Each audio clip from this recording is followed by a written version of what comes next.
Bismillahirrahmanirrahim. Assalamualaikum warahmatullahi wabarakatuh.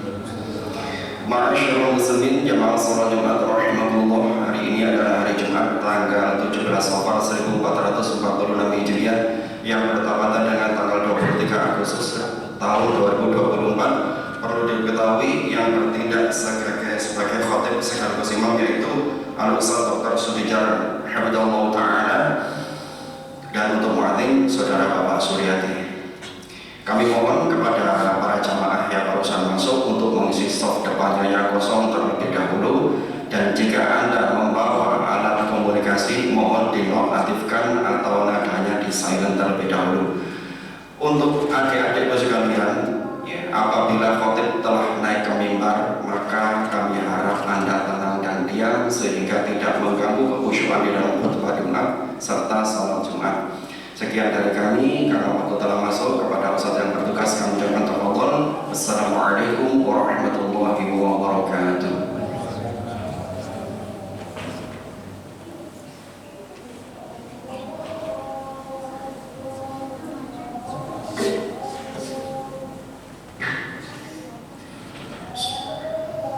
Assalamualaikum warahmatullahi wabarakatuh.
Innal hamdalillah nahmaduhu wa nasta'inuhu wa nastaghfiruh wa na'udzu billahi min shururi anfusina wa min sayyiati a'malina.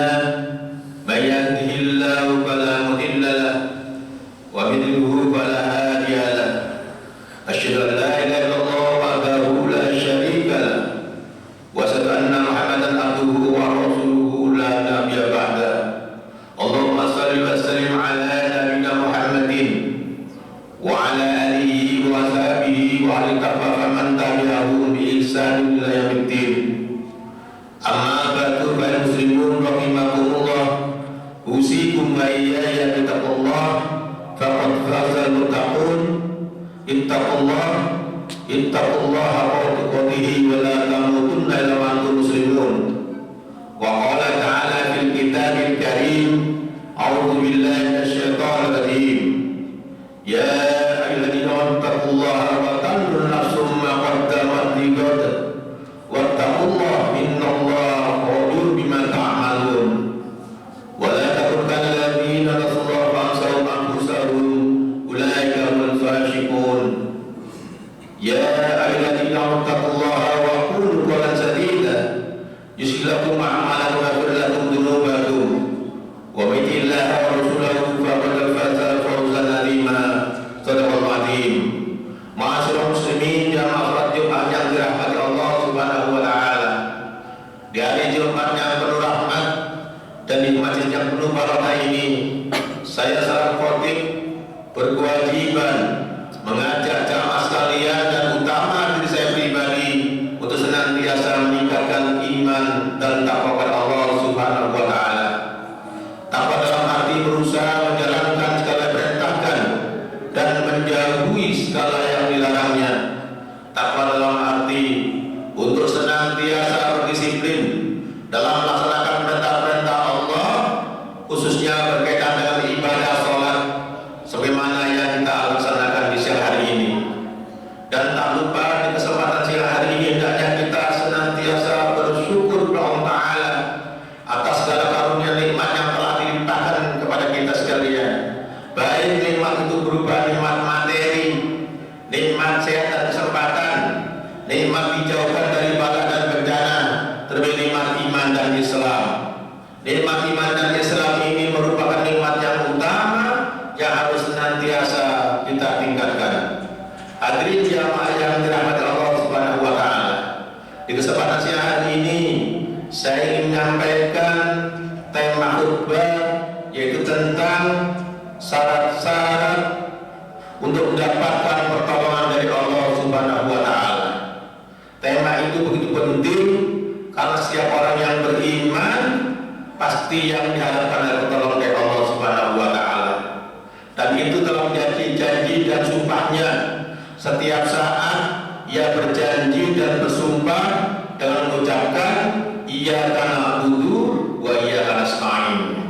Hanya kepadamu-lah kami ya Allah menyembah dan hanya kepadamu-lah kami memohon pertolongan. Itu janji dan sumpah yang senantiasa diucapkan oleh orang yang beriman. Terlebih kita ini dihidup di negeri yang secara geografis yaitu rentan terhadap bencana karena pertemuan dua lempeng dan banyak gunung berapi. Di samping membawa keberuntungan yaitu negeri yang subur, tentu juga memiliki potensi bencana, baik potensi gempa, tanah longsor dan banjir dan sebagainya. Kita juga hidup di negeri yang penduduknya nomor 4 di dunia, yang cukup besar, sekitar 280 juta jiwa. Dan ini juga akan berpengaruh pada bagaimana cara mencari kesejahteraan, kehidupan, yaitu penghasilan dan sempitnya lapangan pekerjaan. Tentu dari semua itu kita berpikir bagaimana kita mendapatkan agar kita dapat pertolongan dari Allah Ta'ala. Tentu syarat-syaratnya yaitu kita berharap yaitu pertolongan dari Allah Subhanahu wa Ta'ala. Kemudian kita bertanya, apa syarat-syaratnya untuk mendapatkan pertolongan dari Allah Subhanahu wa Ta'ala? Di antara dalil dalam Al-Quran itu kita bisa melihat dalam surat Al-Baqarah ayat 186. Allah Subhanahu wa Ta'ala berfirman, A'udzubillahi minasyaitonir rajim. Wa idza sa'alaka 'ibadi anni fa inni qarib ujibu da'wata da'an wal yastajibu li wal yu'minu bi la'allahum yarshudun. Ya, artinya apabila ada hambaku bertanya kepadamu wahai Muhammad tentang aku, katakanlah aku dekat. Aku akan mengabulkan orang-orang yang memohon dan berdoa kepadaku asalkan ia melaksanakan perintahku dan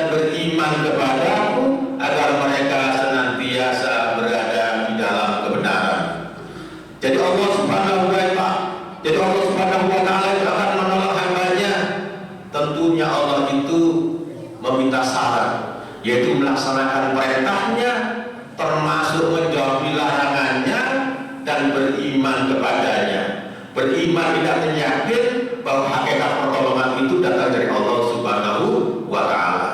Oleh karena itu teks dari surat Al-Fatihah tadi, yaitu diawali dengan iyyaka na'budu wa iyyaka nasta'in.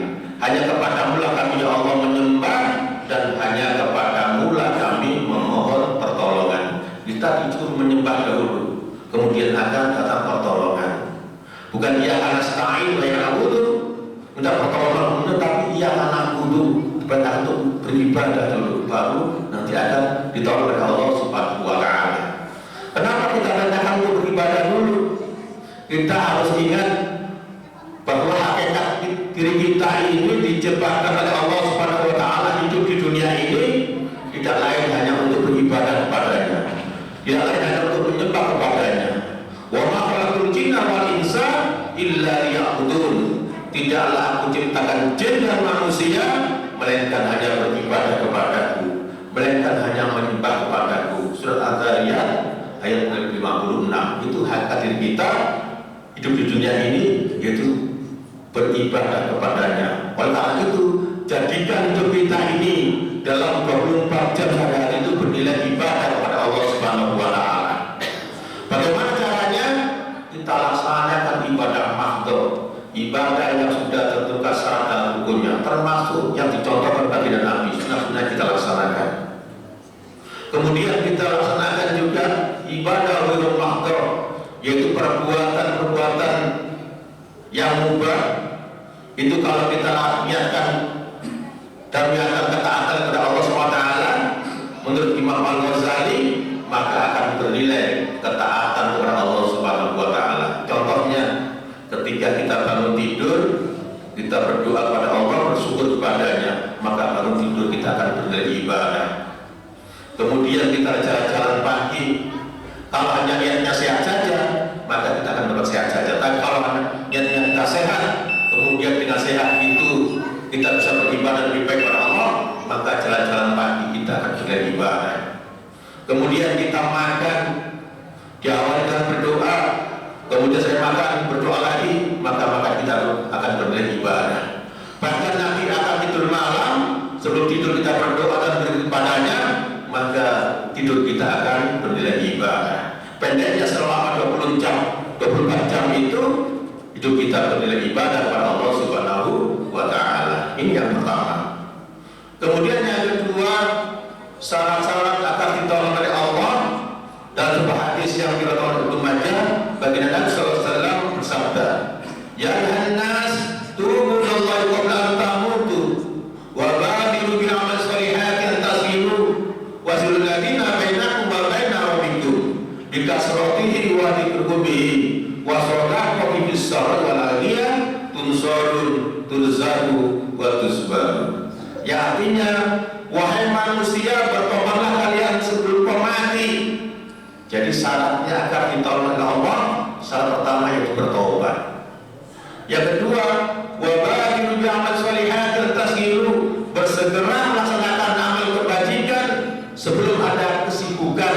Artinya tidak menunda-nunda perbuatan yang baik, utamanya sholatnya.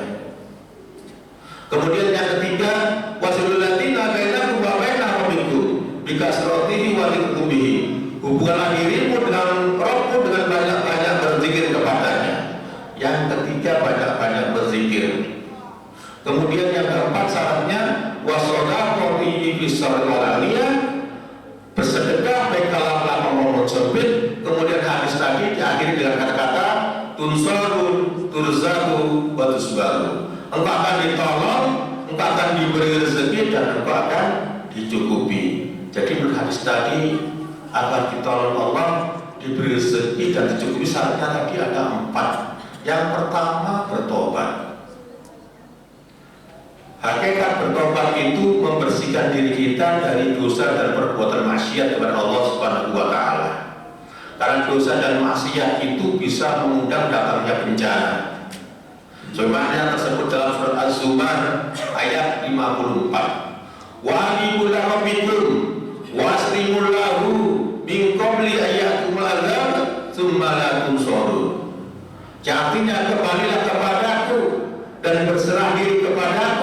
sebelum datangnya azab, kemudian kalian tidak bisa ditolong. Jadi dosa dan kemaksiatan itu mengundang datangnya bencana. Oleh karena itu kalau kita ingin tolong Allah, itu hendaknya banyak bertobat dan istighfar kepada Allah Ta'ala. Hadirin yang dirahmati Allah Ta'ala, manusia itu tidak luput dari salah dan dosa. Karena apa? Allah memang menjadikan hanya Allah lah yang maha suci. Oleh karena itu kalau kita ingin mendekatkan kepada Allah, maka kita harus bersih, menjaga kesucian kita kepada Allah Subhanahu wa taala. Dalam diskusi baginda Nabi sallallahu alaihi wasallam menyampaikan, "Ya ibadi, innakum tu'tiuna bil-laili wan nahar wa ana aghfiru dzunuba jami'an faghfiruna lakum." Wahai hamba-hambaku, sesungguhnya kalian itu berbuat salah siang dan malam, dan aku siap mengampuni, maka mohonlah ampun kepadaku, niscaya aku ampuni. Jadi kita itu tidak luput dari salah dan dosa. Kadang ada perbuatan yang menurut kita itu baik dan benar, tapi di hadapan Allah Subhanahu wa taala itu perbuatan yang sia-sia. Sebagaimana dalam surat Kahfi ayat 103, "Qul hal nunabbi'ukum bi ahsanina a'mala alladziina dhalla sa'yuhum fil hayati dunya wa hum yahsabuna annahum yuhsinuna sun'ah." Yang artinya, maukah kalian ku beritahu orang yang merugi dalam perbuatannya, yaitu orang yang sia-sia perbuatannya, namun ia mengira ia telah berbuat dengan sebaik-baiknya. Menurut dia baik, tapi perbuatan itu sia-sia di hadapan Allah Subhanahu wa taala. Oleh karena itu, dalam beribadah, melaksanakan perbuatan, hendaknya mengacu pada Al-Qur'an maupun apa yang contohkan baginda Nabi sallallahu alaihi wasallam, agar perbuatan kita tidak menjadi perbuatan yang sia-sia di hadapan Allah Subhanahu wa taala. Ini yang pertama. Kemudian yang kedua, syarat agar ditolong oleh Allah dan hadis tadi, yaitu tidak menunda-nunda perbuatan baik, utamanya sholatnya. Karena sholat ini termasuk amal perbuatan yang paling dicintai oleh Allah Subhanahu wa taala. Ada seorang sahabat bertanya pada baginda Nabi, "Ya Rasulullah, ayyul amal habbu ilallah?" Ya Rasulullah, amal apakah yang paling dicintai oleh Allah? Rasulullah menjawab, "As-sholatu ala waktiha." Sholat tepat pada waktunya.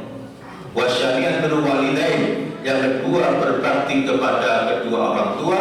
Wasalisan jihadu fisabilillah, yang ketiga jihad di jalan Allah.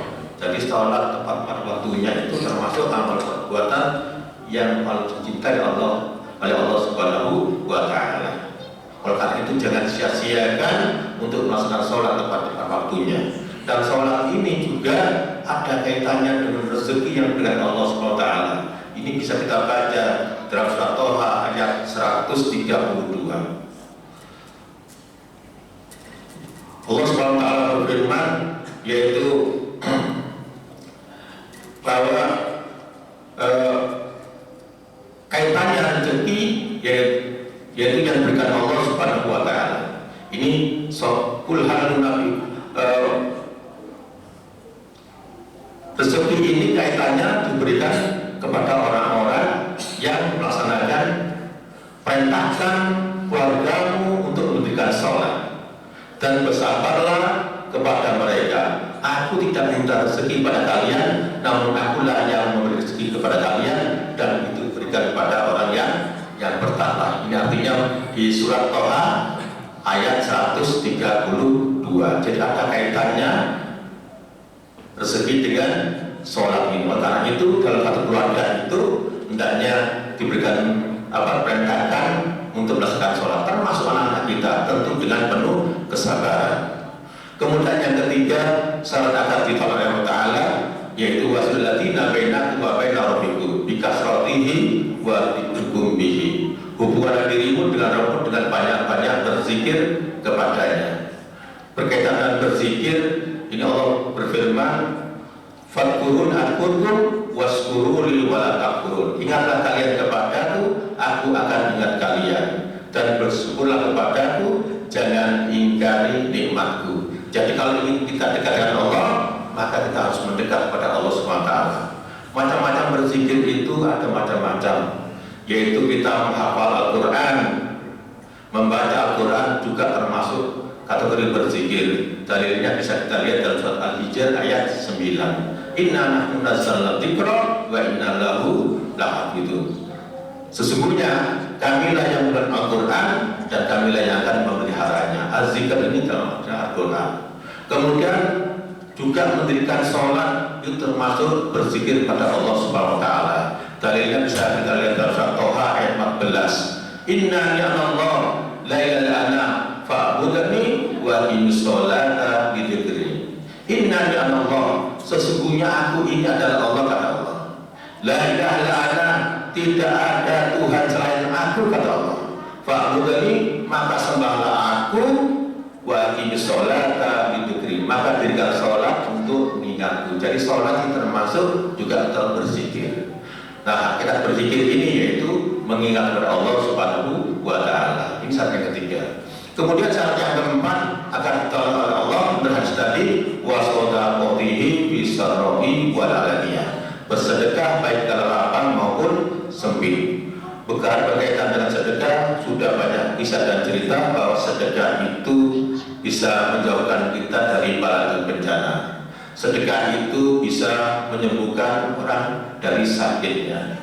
Yang jelas baginda Nabi sallallahu alaihi wasallam menyampaikan inna shadaqata wa silaturahimah tadfa'u nasr wa tuqlibu sa'adatan, bahwa sedekah dan menyambung silaturahim itu bisa mencegah kematian yang buruk dan merubahnya menjadi kebahagiaan.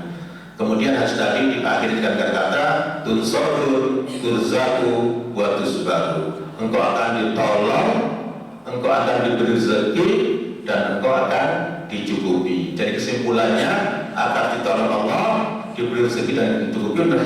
Hadis tadi yang pertama bertobat, yang kedua tidak menunda-nunda perbuatan baik, utamanya sholatnya.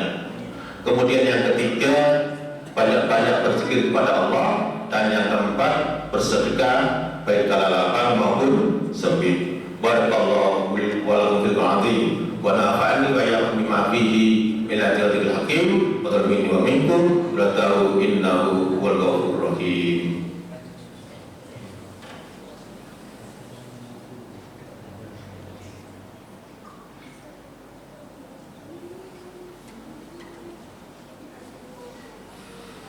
Alhamdulillahirabbil alamin walladzi arsala rasulahu bil huda wa dinil haqq liyudhhirahu 'ala dini kulli walau karihal musyrikun. Asyhadu an la ilaha illallah wahdahu la syarika lah wa asyhadu anna Muhammadan abduhu wa rasuluh. Allahumma shalli wa sallim ala nabiyyina Muhammadin wa ala alihi wa sahbihi ajma'in. Hadirin jamaah yang dirahmati Allah Subhanahu wa taala. Kembali saya mengajak jamaah sekalian dan utama dari saya pribadi untuk senantiasa meningkatkan iman dan takwa kepada Allah Subhanahu wa taala. Karena dengan iman dan takwa itu Allah akan menjanjikan keselamatan, kebahagiaan, pertolongan baik di depan dunia maupun di akhirat. Wa man yattaqillaha yaj'al lahu makhraja wa yarzuqhu min haitsu la yahtasib wa man tawakkalallaha fa huwa hasbuh. Barang siapa yang bertakwa kepada Allah, maka Allah akan memberikan pertolongan dari kesulitan yang dihadapinya, dan Allah akan memberikan rezeki dari yang tiada disangka-sangka. Dan barang siapa yang bertawakal kepada Allah, maka Allah akan mencukupinya. Ayat ini hendaknya menjadi keyakinan bagi diri kita. Kalau kita benar-benar bertakwa kepada Allah, maka Allah akan memberikan kebahagiaan, keselamatan baik hidup kita di dunia maupun di akhirat. Mari kita akhiri berbaik kedua ini dengan berdoa memohon kepada Allah Subhanahu wa taala semoga diri kita dan anak keturunan kita diberi kemudahan dalam melaksanakan perintahnya dan menjauhi larangannya, dan kita dijauhkan dari siksa api neraka. Innallaha wa malaikatahu yusholluna 'alan nabi ya alladzina amanu shallu 'alaihi wa taslima. Allahumma shalli ala Muhammad kama shallaita ala Ibrahim wa ala Ibrahim innaka Hamidum Majid. Wa barik ala Muhammad wa ala Muhammad kama barakta ala Ibrahim wa ala Ibrahim innaka Hamidum Majid. Allahumma ighfir lil muslimina wal muslimat wal mu'minina wal mu'minat al ahya'i minhum wal amwat innaka sami'un qaribun mujibud da'wat hajat. Allahumma barik Allah warzuqna ittiba'ah wal batila batlan tinaba. Allahumma inna dzikrika wa syukrika wa husni ibadatik. Allahumma inni as'aluka wa tuqafa wal ghina. Allahumma tawil umurana wa nawwir qulubana wa aksina amalan bi rahmatika ya rahimin. Ya Allah, panjangkanlah umur kami, terangilah hati kami, dan baguskanlah amal perbuatan kami dengan rahmat-Mu ya Allah. Allahumma ja'al auladana dzurriyyatana qulub sholihatan wa ta'atan. Ya Allah, jadikan anak kami dan keturunan kami anak yang soleh dan solehah. Wa umur tawilan, panjangkanlah umurnya. Wa jasaduhum sehatan, sehat karena jasmaninya. Wa rizquhum wasi'an, luaskan rezekinya. Wa qul laqiyan, cerdaskan akalnya. Wa lukasiran nafi'an, ilmu yang banyak lagi bermanfaat bi rahmatika ya rahimin. Allahumma inni a'udzubika min su'il qada'i wa min darkis saqa'i wa min samatatil a'da'i wa min jahdil bala'i. Ya Allah, aku mohon perlindungan kepadamu, jauhkanlah kami dari akhir hidup kami yang buruk. Aku mohon perlindungan kepadamu, jauhkanlah kami dari kesengsaraan. Aku mohon perlindungan kepadamu, jauhkanlah kami dari permusuhan. Dan aku mohon perlindungan kepadamu, jauhkanlah kami dari bala, wabah dan bencana. Rabbana la tuzigh qulubana ba'da idh hadaytana wa hab lana min ladunka rahmatan innaka antal wahhab. Rabbana atina fid dunya hasanah wa fil akhirati hasanah wa qina adzabannar. Subhana rabbika rabbil izzati amma yasifun wa salamun mursalin walhamdulillahi rabbil alamin. Ibadallah wa lillahi wa aqimis shalah.